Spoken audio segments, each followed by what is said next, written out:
প্রদীপ্তদা একেবারে পরিকল্পিত চিত্রনাট্য মূল ইস্যু থেকে গোটা নজরটাকে ঘুরিয়ে দিয়ে এরকম যাতে একটা ন্যারেটিভ তৈরি করা যায় যে এসআইআর এর আবহে কমিশন সাধারণ মানুষের হয়রানির কারণ হয়ে দাঁড়াচ্ছে।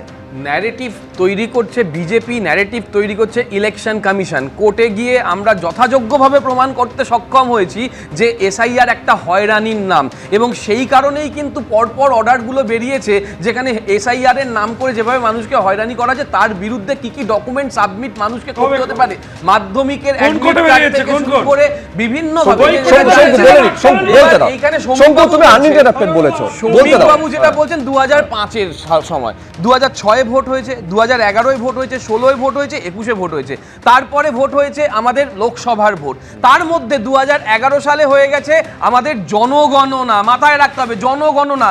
প্রত্যেক বছর, প্রতি বছর ভোটের সময় ভোটার তালিকা সংশোধনের কাজ করে গিয়েছে এই ইলেকশন কমিশন। শুধু তাই নয়, বাই ইলেকশনের সময় নির্দিষ্ট এলাকাতেও হয়েছে এই। প্রদীপ্তদা আজকে বিরোধী দলনেতা, এক সেকেন্ড প্রদীপ্তদা, বিরোধী দলনেতা আজকে একটা মারাত্মক অভিযোগ করেছেন। তিনি বলছেন যে মুখ্যমন্ত্রী মমতা বন্দ্যোপাধ্যায় ডিইও মানে যারা জেলা শাসক তাদেরকে মুখ্য সচিবদের দিয়ে কখনো মনোজ পান কখনো নন্দিনী চক্রবর্তীকে দিয়ে দুবার বৈঠক ডাকিয়েছেন। সেখানে দুবার গিয়ে তিনি নির্দেশ দিয়েছেন যে কিভাবে এসআইআর প্রক্রিয়া ভণ্ডুল করতে হবে। মানুষকে খেপিয়েছেন বলে অভিযোগ করছেন বিরোধী দলনেতা। অর্থাৎ কোথাও যদি কোনো হয়রানি হয় এতগুলো মৃত্যুর দায় মমতা বন্দ্যোপাধ্যায় এবং তার সরকারকে নিতে হবে। অভিযোগ শুভেন্দু অধিকারী। 1,25,00,000 বাংলাদেশি এবং রোহিঙ্গার নাম বাদ দেব। পয়েন্ট নাম্বার 1, 52 জন বিএলও জেলে আছে বিহারে। এখানেও দেখে নেব, কেউ কিন্তু ভুলভাল বলবেন না। কে বলেছিল, কার দায়িত্ব নিয়ে বলেছিল? শুভেন্দু অধিকারী বলেছিল। আর শুভেন্দু অধিকারীর কথা বলছো, কখন কি বলে সেটা তো কেউ জানে না। এটা পুরুলিয়ার সভা, সেখানে পরিষ্কারভাবে কি বলছে, যুক্তরাষ্ট্রীয় ব্যবস্থাপনায় দিল্লির টাকা বলে কিছু হয় না, বাংলা হকের টাকা পায় আর বাংলাকে তোমরা বঞ্চিত করো। এটাই তো বলছি। ফলে কে কখন কি বলবে সেসব নিয়ে বলতে হবে না। যাকে চোর বলেছিল বিজেপি, যাকে চোর বলেছিল বিজেপি, সে আজকে বিরোধী দলনেতা। বিরোধী দলনেতা। আমি দুজনকে থামালাম। আমি বলছি এই এসআইআর এর আবহে সংঘাতটা কোন জায়গায় যাচ্ছে? চয়ন ভট্টাচার্য।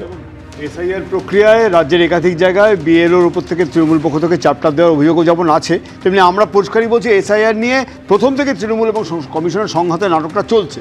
আমরা বারবার বলেছি অবৈধ ভোটারদের নাম ভোটার তালিকা থেকে বাদ দিতে হবে, কিন্তু যেখানে আমরা দেখতে পাচ্ছি অবৈধ ভোটারদের নাম নিঃসন্দেহে বাদ যাবে, কিন্তু প্রদীপ্ত যে কথাটাকে আমাকে সমর্থন করতে হবে যে ওই রোহিঙ্গা বাংলাদেশিদের গল্পটা ধোপে টিকছে না, কিন্তু মৃত ভোটারদের নাম রেখে দেওয়া ইত্যাদি প্রভৃতি প্রবণতাগুলো থাকছে, যে সেটা আমরা দেখতে পেয়েছি।